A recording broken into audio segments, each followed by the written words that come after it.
Okay, we'll go ahead and get started. Thank you, everybody, for joining our webinar. My name is Nguyen, and I am the Division Manager for Terrestrial Laser Scanning here at RIEGL USA. We'll go ahead and just go over the agenda. I promise I won't take too long, but let's look at the content. So we have some new additional camera solution, right?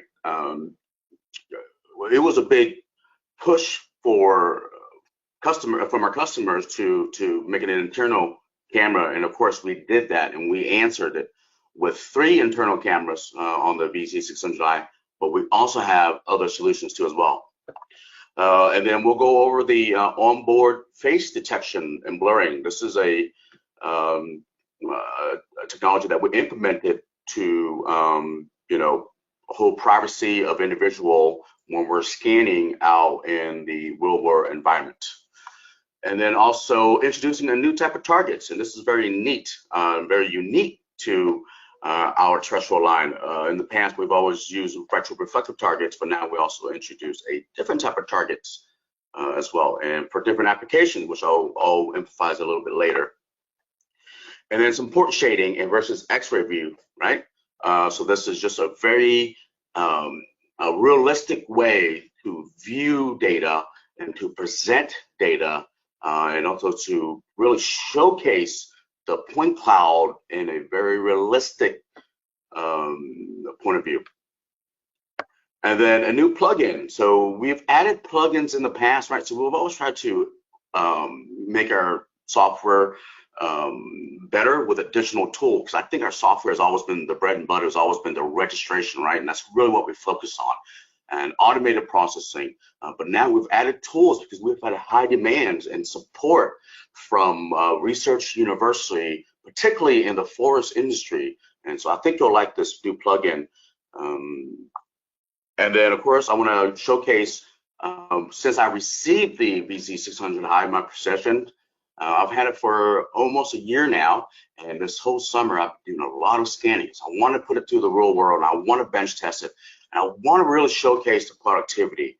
And then I think what we're going to show you is going to be really compelling. These are real world numbers, right? And I challenge anybody to take my numbers and either beat them or make them better, but I hope you can beat them. But they're pretty good. So let's go ahead and get started. Nope, too fast, sorry. All right, so internally we've added 3 internal cameras, right? So the reason why we needed 3, because the sensor in there are quite small. It's 12 megapixel sensors, and one is pointed at horizontal and up, and then down, and then when you stitch together, it makes that 100 to cover 105 degrees of view. And if you don't know, we recently extended the vertical view up to 5 degrees extra pointing up. So and that's really to take advantage of more indoor scanning in tight areas, right? So we've always had the so with the indoor with the internal camera, we also have an additional new to the product line is a RIEGL Z1 360-degree camera. So this is a 2-lens camera, and this is actually their flagship. So if you don't know this brand, they make very high-end 360-degree camera. This one particularly is their flagship camera, which has 23 megapixel, I believe, and also internal storage. But don't worry about that, because all the data is stored directly onto the scanner hard drive. So, and the interface is also, and the setting is also done through the scanner's interface too as well.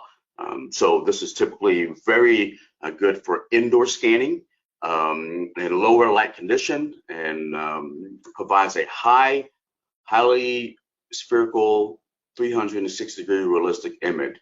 So if you have a need for this for indoor mapping, take a look at this 360-degree camera, which is very nice and complements the VZ600 very well. And then of course the external camera that we have, that we've always had on all of our generations of scanners, from the first generation all the way down to the newest one, which is the 600i model, is the Sony Alpha AR7 IV, right? So this is a very high-end camera. It's proven in a photogrammetry or an aerial photogrammetry, unmanned programs to produce superior images along with the scanner. So all three of these camera options, please understand, the images are acquired at the same time, right? So as we're scanning and collecting the LiDAR, it's also taking images too as well. So for example, just to give you time, it takes approximately 25 seconds to complete a 360-degree scan, full scan, at 6 millimeter resolution at 10 meter range. 25 seconds. We like that number is because it's a very good resolution for most projects. When I say most, when you're talking about transportation, indoor, structural, bridges, and then also forestry too as well. So we really like that number. But of course, our system has always been a user-defined system. What that means is that we can extend the range by slowing down the pulse repetition rate. We can make it, we can even take a faster scan by reducing the resolution, and we can take a high resolution scan, and we can also reach out to 1,000 meters. So it's a very dynamic user-defined system. And with all these three camera options, you can switch them on at any given time with simply 3 quick release screw. Okay, so let's move on. Here's the onboard face detection, and this is a very demanding stuff that we saw, right? So we were a lot of customers were asking, because now these days a lot of stuff is sensitive, people are sensitive. So this is a very good feature, and it's completely automatic, right? So we don't have to do any kind of thing. You just literally turn on. So our system, the VZ600i and the predecessor, have something called a workflow. So within the workflow, you define all your parameters from georeferencing to resolution to pulse repetition rate, which dictates the range. But also you can turn on and off the face detection with a simple touch of a click of a button. Yeah, and it's complete, and it also carries into the processing too as well. So it's from the images transfer over to the 3D point cloud, and then when you export the data, the face is also blurred out in the point cloud, either LES, E57, or whatever format you want to use. It also works on statues too as well. So you can see here is an example of a statue. So it's not biased to just people, right? So even if you have a picture on the wall, and if you're scanning in interior, it also detects face too as well. So it's a very unique feature that I think a lot of our customers are going to want to use. And I can see this happening when you're doing project where there's a lot of people around. People ask you, and when they do ask you, you can show them right there and then, right? So after you take a scan, you open up a picture, you can see their face being blurred out on the scanner. So there is no questions asked. Hey, are you taking my picture? You can say yes, but you're not going to be recognized at all. All right. So moving on to a new target. So in the past, historically, we've always used a highly reflective retro reflector, whether it's flat or cylindrical, no sphere. Okay, so we've only used flat or cylindrical. We've done some testing in the past with sphere, but in order to keep the most, in order to maintain the high accuracy of the target, because it didn't transfer down to the control, right? Because you use the targets to reference control. And we try to take out as much error as possible. So we've always had great success with the highly retro reflective targets. But now introducing a black and white checkerboard type target, our scan can also recognize this too as well. And I can see this being a very good option for indoor mapping, facility mapping, mapping out Walmart, Sam's Club, or Target. You can just place them there. And the scanner will recognize them. Also, if you don't know, the VZ600i and also the 400i, it also can be converted into a mobile system too as well. And that's something I'm going to give on a little bit later down the year when I do more testing, right? So this is a new feature for us that we implemented last year, same time last year. So the scanner itself internally has an IMU, has a differential GPS, so you can get correction from a VRS network. But now, when you're driving down the road, I can see you placing these targets, on the side of a building or maybe on a curb, and the scanner can then recognize the targets. But of course, that has to do with that has more to come with that, right? From testing that I want to be doing here in the next few months. So, and I'll do a webinar on that too as well. But yeah, new type of targets introduced to still existing our retroreflective cylindrical targets or flat targets. Okay, and of course you can define the type of targets you use, so we're not just biased and dedicated to one size, right? So if you're doing a project where you have long range, and our scanner can pick up targets, out to over 100 meters away. So keep that in mind too as well. So our scanner can detect targets at long range and also at short range. And when you're doing a project, the target doesn't have to be next to the scanner. It could be, further away. And this is great because you can define a target, a bigger target for longer range, if you want to place that at longer range. So you can define your target and make your own targets and customize your own targets as long as you implement the right attributes into the target parameters. You can use whatever size you want, I can say. Okay, so let's look into some of the software. So as our hardware develops, of course, we also have to develop software too as well. And our software in the past, I've never been more impressed than ever, right? Mainly because it's completely automated now. In fact, I can process a point cloud right now without even looking at the data. I can register it, I can filter it out.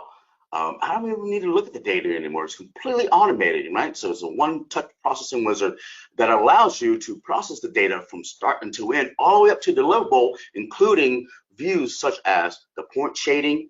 And you'll see here, I'll show you a very compelling, wonderful picture here shortly.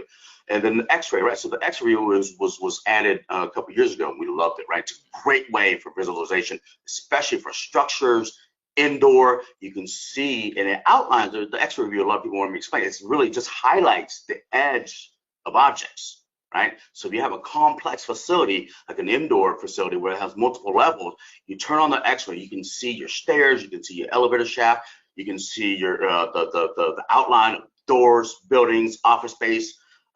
Really, and you can also measure from it too as well. Sometimes when you click on a point, you're not sure if you're clicking on, a corner of a building or an edge of a building. With the X-ray view, it outlines the, as you can see here on the X-ray view on the right-hand side, the curve is well defined, right? Because that's the edge of the object, and that's what the X-ray view is, right?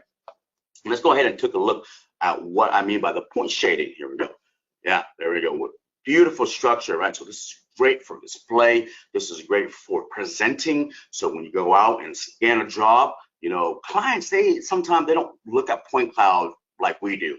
But if you show them a point shading point cloud, it's still a point cloud, by the way, just let you know, they'll get it, right? It's looked exactly how it is in the future. And then on the right-hand side, you can see is the X-ray, which is still a great way for visualization, especially for planning, for architectural, engineering. The engineer sits in his office and you give him this data set, right?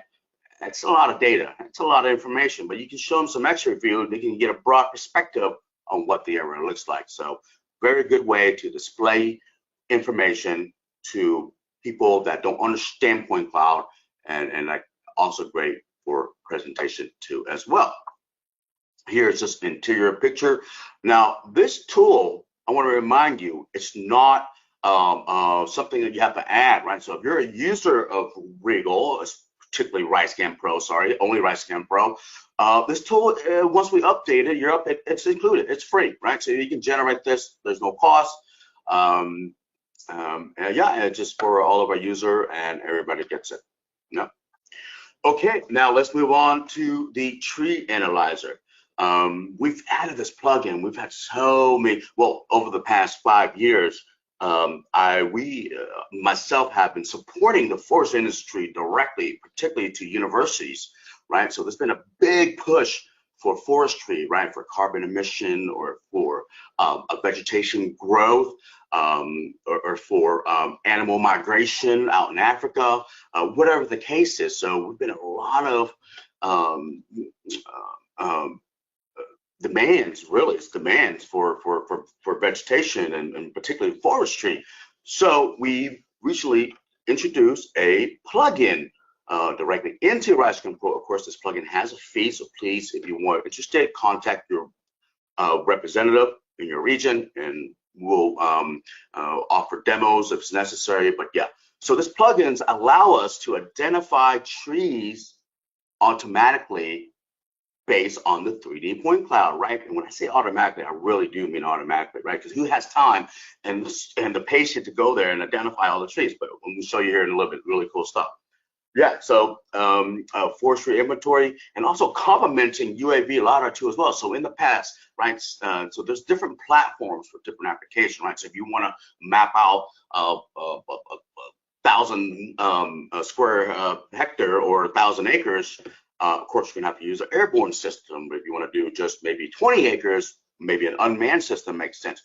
But now, if you want to get into the detail plotting, right? So 100 meter by 100 meters, you know, where there's 50 by 50 meters plots of forestry, TLS is the sensor for that application, because we provide, the TLS system provide tremendous amount of detail, enough detail from the LiDAR and also from the photogrammetry to identify tree species, and also much more accurate volumetric calculation from tree stumps all the way up to the canopy. Yeah, so there's different platforms, but more importantly, within our software products from ALS, kinematic to static, we can data fusion, we can merge the data together within our same platform. So you fly over an area with an unmanned system, you scan a plot, you can match that together pretty much automatically using plane-to-plane surface matching. But more importantly, it gives you a very comprehensive data set, right? So you have the top of the canopy, you have the base of the tree, you also have the ground too, of course, right? So sometimes you have buildup and vegetation droppage from the ground. Yeah, so and combining data from different platforms to give you a very comprehensive data set. And right now, a lot of cities are also want to know their tree inventories, right? So they want to know the health of it, they want to know how many trees they have, the growth, so they can do that for planning, they can do that for budgeting because they have to replace trees, or you know, maybe this right here is not getting enough nutrients or water. So whatever it is, it's a lot of demand for forestry application, whether you're in an urban environment or also in a non-urban environment for carbon studies and whatnot. Yeah. Okay, so if you go on our website, you want to take a look at this RFQ code, more welcome. Just take your phone and go ahead and shoot it real quick, and it'll open up a 2-hour brochure, right? So this thing gives you all the information what our tool does, and of course, what it shows you and doing it's two different things, right? So it looks great, but when you do it, oh my gosh, it'll blow your socks out of the water. Maybe because it's automated and it really detects all those trees. And what's great about this thing is that you can define, because trees, it's very dynamic. You know, big trees, small trees. So you can define the parameters of the type of trees or the size of the plant you want to find, and it'll find that, right? And then you go ahead and copy that into another space, and you open up the parameter and increase the parameter, and it'll find bigger trees. Copy that over to another space, or you want to find smaller tree, put a smaller diameter parameter in there and define smaller. So it's a very dynamic tool. It's not just, you know, hey, I can only define this type of size trees in this height, right? So you can really user defined. Same thing with our system earlier. I really emphasize that our system is 100% user defined, meaning that you're not just set to, hey, these pre-programmed parameters. Use it to whatever size you want. Okay. So, yep, please check us out. More information on our website for this tree analyzer tool. So if you're in vegetation, I highly recommend you take a look at this. Yeah, and of course, acquisition is also big too as well. So what you put in is what you get out, right? So you can't just go into a forest and take 1 or 2 scans, right? You're taking, you know, up to 50 scans or more, so right, depending on how thick the forest is and how thick the vegetation is, you may have to scan up to 100 scan precision, but it doesn't matter because what I'm going to show you here shortly, scanning is not going to be a problem, right? You're going to see why here shortly. Yeah, so we always wanted to define the scanner. Of course, the scanner is line of sight. So in order to see that part of the tree, you'll have to scan it. You don't have to get 360 degrees, just let you know that. You don't have to get 360 degrees, but as long as you have up to 80% of the tree or even 75%, it's able to detect that tree and its diameter, height, and canopy, and it will then index it as an individual tree amongst all the other trees, color coded, and it also gives you a lot of information on that tree too as well, right? So of course, there's also a workflow too as well. So you can't just, you know, take this data set and throw it into the software and work, because, you know, although this tool is sophisticated and smart and is automated, you have to clean it up, right? So you have to clean up the noise, and the more noise you clean up, the better analytical data that you're going to get out of it, right? It makes sense. And it's just like transportation, right? So you can't, you know, when you register, you got to register control, and it's got to be deltas, right, from the X, Y, and Z value, just like this, right? So you got to clean it up. But nevertheless, our software cleans up our data completely automated, right? So a couple of key filters that you must apply, of course, deviation filters and reflectance filters. Okay, why are those things important? Because of the multiple returns capability and the laser wavelength that our scanner uses. When it passes through an object that you have 2 objects that are close to each other, it creates, we call it, I guess, ghost points, right? You've seen that, right? You scan something, you look at an edge of an object, there's points flying off the object, only if the object's close. Well, in forestry, everything is close. What I mean by that is that your canopy, your trees, your leaves, your branches, they're all right there. You know, it's very clustered. But our software can remove the points between the leaves and the branches by using simply a deviation filter. We call it a pulse shape deviation, because we log the outgoing pulse and we log the incoming pulse. We compare the 2 pulse, and the difference between the 2 is called pulse shape deviation. We can filter all that out and remove all flying ghost points. Yep. And then reflectance filter, right? So you're going to have different reflectivity based on the angle of incidence. So although our reflectance is calibrated, but not 180 degrees. So when the scanner looks at an object at a shallow angle, that there's a number of degrees that the reflectance is not calibrated, right? Because the laser pulse, right? The laser, the shape of it has changed too drastically, right? So instead of when it exits at a perfectly diameter circle beam, and when it hits at a shallow angle object, the beam then becomes an elongated ellipsoid. So therefore, produces a much different reflectivity and of course deviation value. So you got to clean up your thing. We have workflow for all this too as well. Okay, so earlier I said data acquisition would not be a problem. Now I want to please let you know that we don't offer a backpack scanner. I know my colleague is walking with the scanner. It's because the scanner, it has a mobile feature, right? So it's a mobile scanner too as well. It's like a hybrid system. Now, I'm gonna have to do a presentation on this because I don't want to get the wrong impression that it is a mobile system, right? It's a terrestrial system, first and foremost, yeah?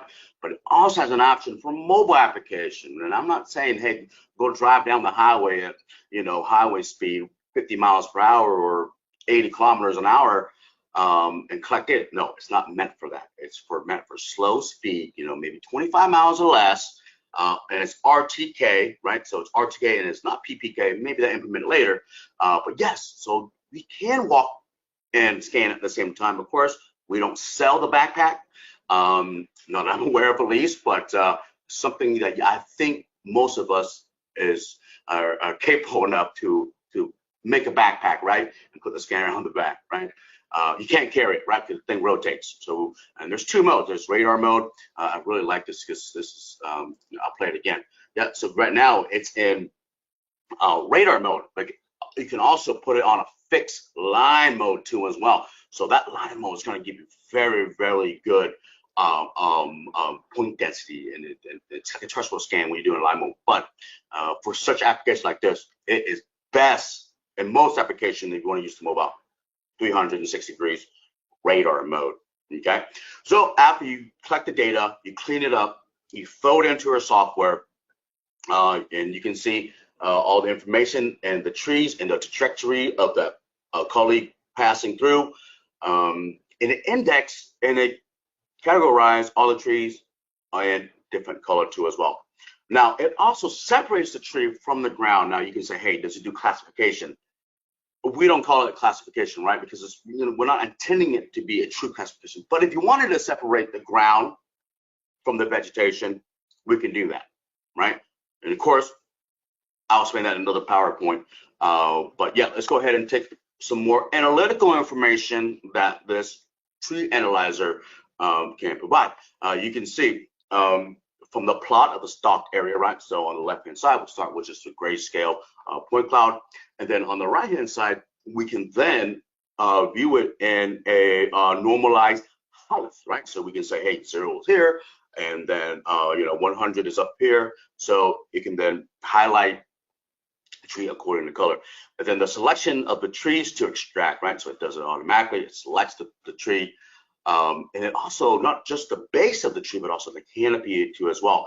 And then on the bottom right hand side, you can see those are all the attributes of that specific tree and all the individual tree within that area.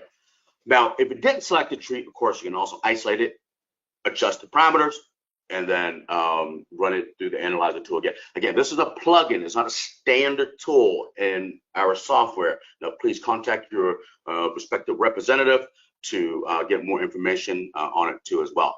You can see here, just give some example. We've been displaying this example a lot. It's because we want to bench test everything. And I remember I talked about productivity, right? So I remember I started working at RIEGL almost 16 years ago. It would take us, let's just say, 10 minutes to collect one position of data, right? And then, and let's say by the end of the day, you have 50 scan position, which was true, 15 years ago, it probably took a day just to collect 15 scan positions, but it also took 3 days to process the data. And that was, it didn't make sense. It made sense back then because computer processing was slow, and we didn't have the proper algorithm, so it was a lot of manual adjustments and stuff like that. But now, computer processing power has caught up. Our hardware technology, right now it's at top notch, and computers right there. So now we're really developing software to really complement the speed of the scanner, right? So we want to go from a 1-to-1 ratio, meaning that you collect 1 day of work, it should take you, 1 day or less, most likely less, to give you a deliverable. And I don't mean just, hey, register the point. No, I mean clean it up, filter it out, colorize it, georeference it down to server control, and then spit it out to the designer, the engineers, or the surveyor, whoever is needed. That's what I mean by processing. I don't mean just looking at the point cloud. No, sir. You can see here, and I'll do more of this later on. I'll do this about your bench testing this, because why have a fast scanner if you can't really, give us some values to it, right? So I can say, hey, I got a fast scanner. But I can show you some more stuff on speed and productivity a little bit later, okay? All right, so let's move on to our ongoing development. And I think right now, this system that I saw 2 years ago, it was there. The idea was great, but I thought it wasn't ready. But now it certainly is. And that's what happens, right? So when this thing was introduced, the concept's great, and it worked. It worked to an extent. But now, it's being applied and tested in the real world. It's called the VMR. It's dedicated for rail. When we first introduced it, we wanted to make it rail because, rail around the world, not so much in America, but when you go to Europe, rail everywhere, or in Asia, But you know, we have states out here that do still, you know, like New York and stuff like that. They still use transportation, rail transportation. I live in Florida, not so much rail. Of course, just for cargo moving and stuff like that.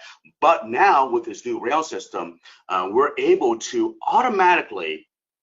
When I say automatic, right? So the rail system has something called ROS, right? So robotic operating system, which is a standard operating system for all robotics, right? So we implement that into our hardware so that you can then program the rail system to say, hey, travel at 10 meters, stop, take a scan, and if there's a target, scanning that target, so you can tie it down to that specific coordinate system or location, right?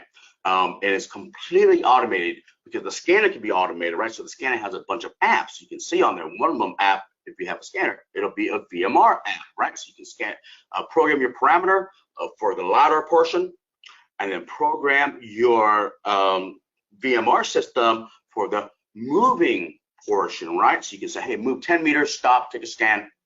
Move 10 meters, stop, take a scan. Do it to 500 meters.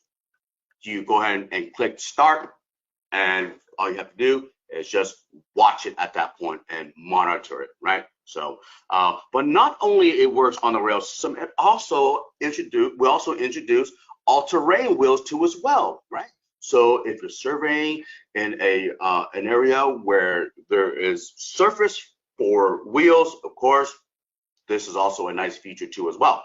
And it's also either program or remote control, right? So this remote control is nothing unique. It's, you know, it's just controller, but it's an option, right? So all of our system, we have module kind of thing, right? So you can add the wheels, you can add the controller, or you just want to do rail.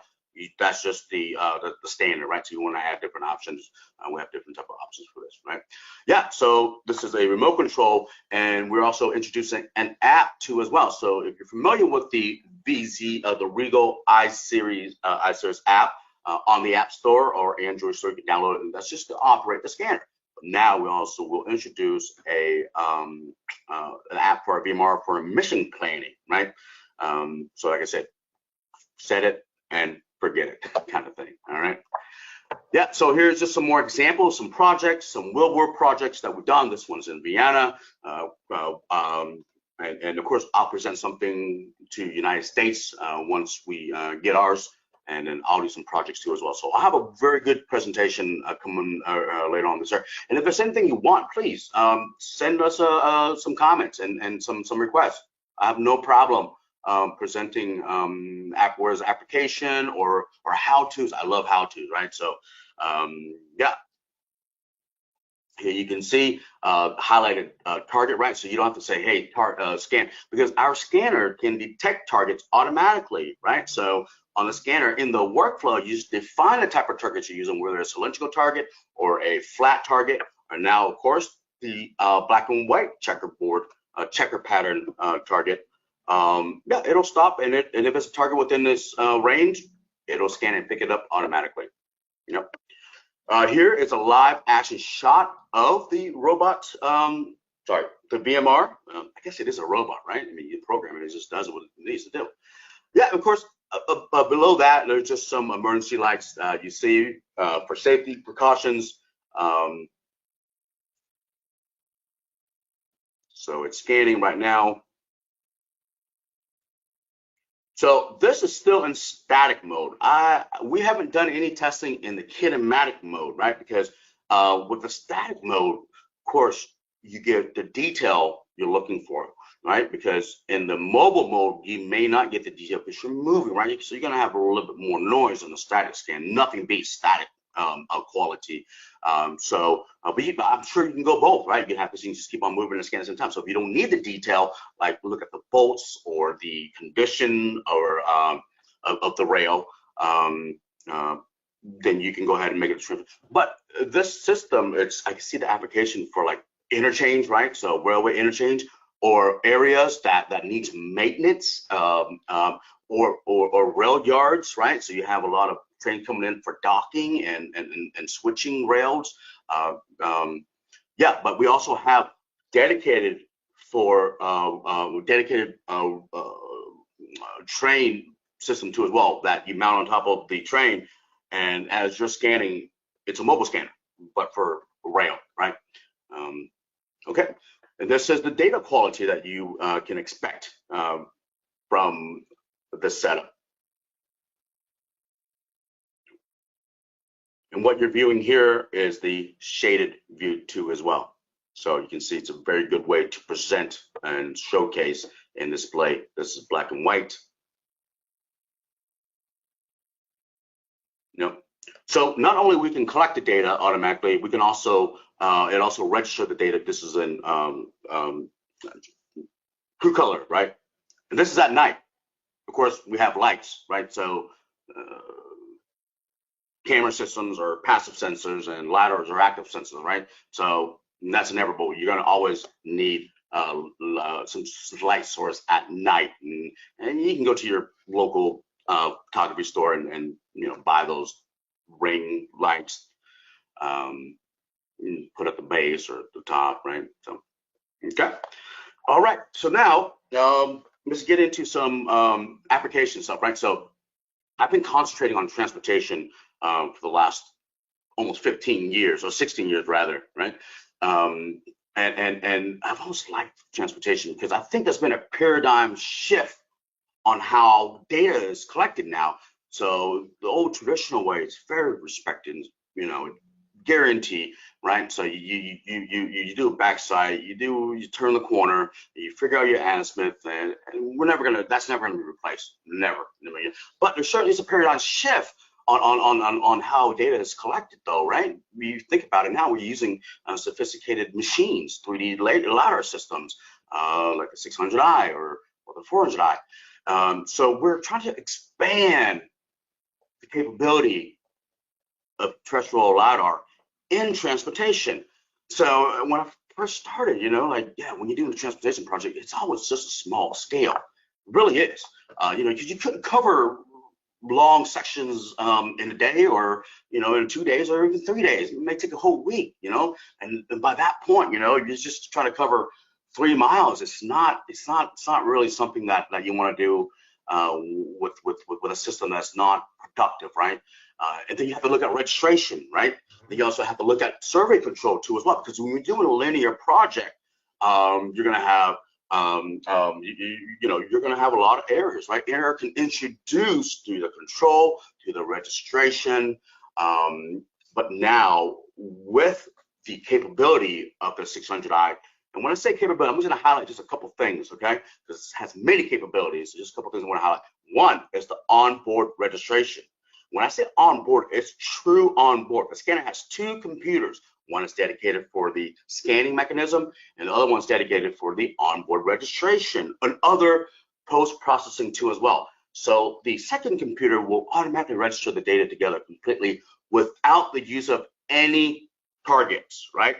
As long as you have sufficient overlap, it'll register the data together. And what's more importantly is that our programmers have done a fantastic job of extending these parameters to register in rural environments.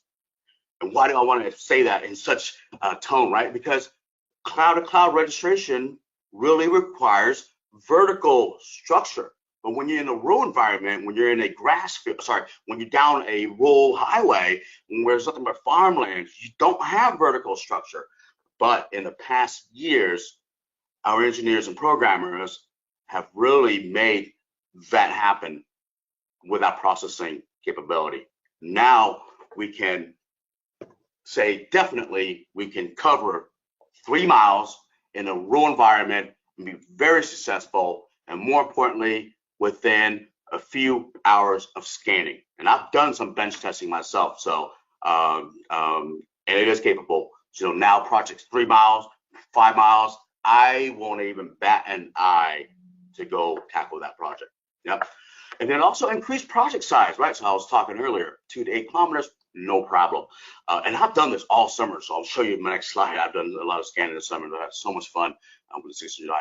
And it's amazing how, you know, I've seen all the generation and working with terrestrial LiDAR for 15 year, and I'm still really blown away with the 600i. And sure, I could be a little biased, but it really is an incredible system, and I highly recommend you check it out. Now, and then safety, right? So I've always want to emphasize safety because it's like, hey, how does this terrestrial scanner, you know, makes me feel safe? Think about it. If it takes you 25 seconds for a scan, literally 25 seconds, and it takes images at the same time, you're out of harm's way, right? I mean, the more away from the road where traffic's driving by, vehicles driving by, highway speed or, you know, whatever speed, you're less chance of getting hit by a vehicle, right? So you push the button, you walk away, 25 seconds, you move on, right? So you get your job done quicker. You're out of you're off the highway quicker. You're more efficient, more effective, and more importantly, more productive in a very safe way. All right. So here's my summer projects, right? So I've done a lot of projects. I've done a lot of scanning because I don't want to log everything. So I went ahead and just categorized 3 different types of environment: urban environment, transportation, indoor. Yeah, of course, I didn't scan every day in the summer. If I did, my numbers would be huge, right? But these are important that I've done personally, that I'm able to share directly. Yeah, so in urban environment, with all the projects I've done, 466 scan position, a total of 520 minutes, right? So you divide by 60 hours and whatnot. Transportation on linear road project, I'm not talking about intersection, I'm talking about, you know, projects that are 5,000 feet or more, or 2 kilometers or more. I covered 243 scan position. Now, I've done a lot more, but I only wanted to include projects that were like, you know, down control, or if I did a demo for the Department of Transportation, I can't share that data, but I can share you the numbers, right? So these are linear, just only linear project, 243 scan position, covering 3.3 kilometer, and 390 minutes. Okay, so you can go ahead and log those numbers and break it down, but don't worry, I've done it for you. Indoor projects, 502 scan position in 568 minutes. You can see it's almost a 1-to-1 ratio right here. But now, total of 1,211 scan position. So I pushed that start button 1,211 times. And it took me 4 hours and 4.6 hours, which is 1478 minutes. So breaking that down even further, I can safely say at each scan position, it's only costing me 1 minute and 26 seconds. And now that is not just pushing start, that is picking it up and moving it. By the way, picking it up now, I'm glad this system has come out to my time. I'm getting older, so I don't have the stamina and stuff anymore. So it weighs 13 pounds, you know, and we also include a compact tripod too that weighs an extra 5 pounds. So the whole system weighs, you know, less than 20 pounds. It feels even lighter than that. I think I'm getting stronger. The system's getting lighter. I think the system's getting lighter for sure. But yeah, so those are real world numbers you can definitely expect from using the VZ600i. So please stay tuned, and also please visit our next upcoming webinar on MLS value and efficiency, because everybody wants to talk about return on investments, and I have those metrics too as well. So if you want to contact me for some return on investment on terrestrial laser scanning, let me know. But yeah, please tune in next week on October 7th at 11 a.m. Eastern time, value and efficiency. So my colleague's going to talk about and share some return on investment information that's very compelling stuff that you can expect from some of our flagship mobile system and single head system, and also highlight some airborne stuff too with my colleague Michael Sitar on October 19th, same time, 11 o'clock Eastern time, and some new developments. So if you're an airborne customer, and if you're, you know, interested, please tune in for that. And then last but not least, my colleague Claudio will have a presentation similar to mine, but in Spanish. And I wish I spoke Spanish, but then I would give it myself, but I don't. So thank you everybody for your kind attention. I hope that was some good updates. And if you haven't checked out the VZ609, please do. You will not be disappointed. It is the future of terrestrial laser scanning. Thank you. All right. So we'll take a moment to get some questions if you have them. Is that correct, Andrea? Are we doing questions? Because I always seem to go over. And she typed, you know what? I'll answer questions anyways. So I'll go ahead and look at my dashboard. Question. Boom. All right.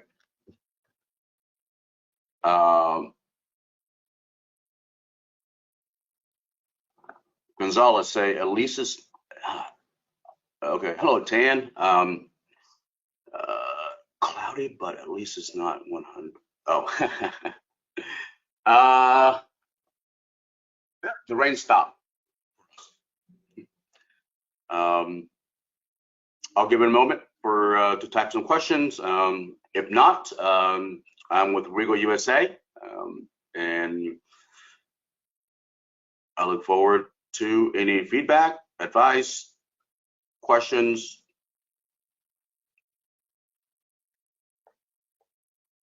Or recommendation for my next presentation. So, okay, I don't see anything coming in.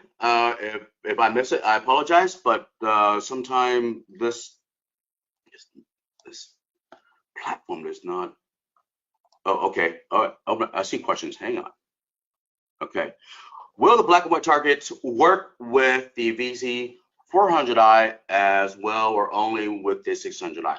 Now, from my understanding, so although we released the next generation of terrestrial laser scanner, don't worry, our 400i have the same technology as the 600i. Of course, the 600i is more improved. So I would say yes, but I'm not 100% sure. But I would say yes, most likely, because everything I can do on the 600i, I can also do on the 400i too as well. So, if you want me to follow up with confirm answer, I will. Just ping me and I will confirm that for you. But in my opinion, I would say yes. Okay. Let me see. Will you be giving a webinar on integrating with mobile? Yes, of course. Yes. I will. I will give a webinar on the mobile feature. In fact, I am working on a couple projects right now for that particular webinar. So yeah, stay tuned. I will give you a very good mobile webinar on the VZ600i. You know what? I'll do it on 400i too as well, because I know a lot of customers also have the 400i. And don't worry, we don't leave those customers behind. So that feature is actually on the 400i too as well. So if you don't know, if you have a 400i, it does have a mobile capability, but please contact your respective distributor representative, because you do need a firmware update, and you also need the external RIEGL GNSS RTK receiver. Okay, so you have to have RTK, and the correction has to come from a VRS N-trip network. So you can't do it from base, you got to do it from a network. But I will explain more about that and how we can get away with RTK and the internal IMU on my next webinar, on how we can achieve the accuracy and precision and from the 400i and also 600i in mobile mode. Yep. So thank you for that. All right. Let me see. Will the data V600i penetrate? No, the VZ600i cannot penetrate water. We do have systems that can penetrate water, but those are going to be in the green laser spectrum, right? So the VZ600i, 400i, all of our terrestrial laser line, except for one scanner, I'm not going to name because nobody really uses it. Sorry, I didn't mean about that. I mean, like, you know, it's really made for just scientific research. There's a VZ6000i, right? So that one has a little bit more powerful laser. But no, all of our terrestrial laser, most of them, 99.9% of them, are in the 1550 nanometer, 1.5 micron near invisible beam red laser. So no, it cannot penetrate water. Sorry about that. But we do have systems that can penetrate water for unmanned helicopter or high altitude airplanes. All right. Let me see what else. I can never see the questions. I can only see one question at one time. So, and I'm trying to scroll, find more questions. I saw a question about, okay, I guess I meant using the TLS data to, yes. Can I use the TLS data to constrain MLS? Absolutely. We have customers that have our mobile system, and then also buys a terrestrial system for such application, right? So, yeah, so you can doing a corridor mapping of 100 miles, right? Yeah, you can scan in certain strategic areas where you have high control. You register the terrestrial scan to your control, and then you can constrain the data down to control. So within our platform, right? So we're using RIEGL and RIEGL Pro, you can bring the data back and forth very easily because it reads the same native language, right? So we use RDBX file. You can bring it into RIEGL Pro, or you can RIEGL Pro, bring it into RIEGL. I'm not an expert in RIEGL, but for a fact in RIEGL Pro, you can definitely do it. All right, let me see. How can we acquire a testing model? How can we acquire a testing model? I'm not sure about that question. What do you mean by how do you acquire a testing model? Like a demo? If that's your question, a demo, yeah, contact your respective representative within your area. If you're in the United States, you got to call me. Yeah, so if you mean by testing model demos, we offer that for sure. All right, let me see what else. Scan time for the same setting on a 400. Okay, on a 400. Okay, hopefully you forgot the eye, but if you're talking about 400, 6mm resolution at 10 meters on a 600i takes 25 seconds. On a 400i takes 45 seconds, but on a 400 it takes 3 minutes. 3 minutes. Okay. But if you're using the 400i, if you love it, upgrade to 600i, you'll fall in love all over again. I promise you that. All right. Oh, 400i, 45 seconds. No, that's panorama 60. 0. Oh, so that'll be, sorry, it'll be approximately 1 minute and 6 seconds. Yeah, yeah, for 6mm. Sorry, when I say 45 seconds, that was panorama 60. Panorama 0.06. That's not the same thing as 6mm. 6mm is 0.04, I think. So, okay. All right. All right, I think I'm running out of time. I always do. Thank you very much for your attention. I look forward to your feedback, your calls, and happy scanning. Good luck out there. And till next time, cheers.